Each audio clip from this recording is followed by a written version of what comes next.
Honda е еден од последните производители на автомобили кои се вклучува во електричната трка.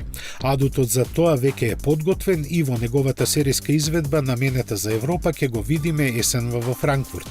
Но јапонците нема така лесно да се откажат од моторите со внатрешно согорување, бидејќи со продукција од околу 14 милиони вакви агрегати, тие се нивни најголем производител во светот.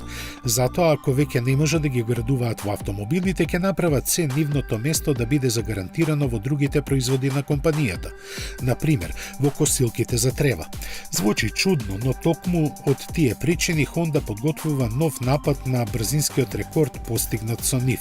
Тој и порано беше во нивно владение, но група од качени норвежани им го зедоа со косилка за трева во која монтираа V8 мотор од Chevrolet Corvette. На нивната провокација, Honda ќе одговори со својот продукт со агрегатот тркачкиот Fireblade моторцикл со 192 коњи, со кој се надеваат дека ќе постигнат абсурдни за ваков апарат 240 км/ч.